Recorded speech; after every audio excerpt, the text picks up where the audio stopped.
वजीर तवानाई अवेस लगानी ने महंगी बिजली का एतराफ़ कर लिया। कहा, मानते हैं कि बिजली की कीमत ज्यादा है। जहां लोड शेडिंग हो रही है वहां लॉसेस की वजह से बिजली नहीं दी जा रही। किसी सूबे के हुकूक मुतासर नहीं हो रहे। वजीर तवानाई अवेस लगानी का सेनेट में खिताब। कहा, बिजली के लाइन लॉसेस पर काबू पाने की कोशिश करेंगे। हुकूमत की कोशिश है कि अवाम पर बोझ ना डाला जाए। उम्मीद है आहिस्ता आहिस्ता मसाइल पर काबू पाने में कामयाब हो जाएंगे।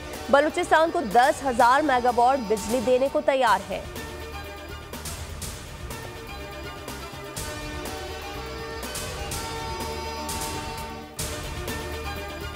और आने वाले हफ्तों में इस्लामाबाद में तब्दीली देखेंगे। मारगला की पहाड़ियों पर आग लगाने पर कई अफराद को गिरफ्तार किया गया। वफाकी वज़ीर दाखिला मोहसिन नकवी का मारगला की पहाड़ियों पर शजरकारी मुहिम के हवाले से तकरीब से खिताब। कहा, ईद पर इस्लामाबाद में सफाई का खुसूसी एहतमाम किया गया।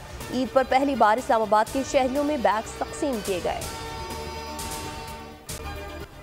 लाहौर समेत पंजाब के मुख्तलिफ शहरों में मानसून बारिशें, मौसम बदल गया। इस्लामाबाद और रावलपिंडी में बादल गरज चमक के साथ खूब बरसे। अटक, गुजरात, गुजरांवाला, मुरीद के कामुंकी, शरकपुर और हाफिजाबाद में भी बारिश के बायस नशीबी इलाके ज़ेर-ए-आब।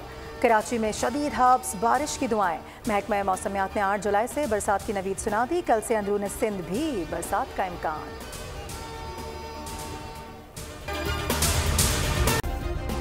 सब्सक्राइब करें और बेल दबाएं ताकि कोई खबर रह न जाए।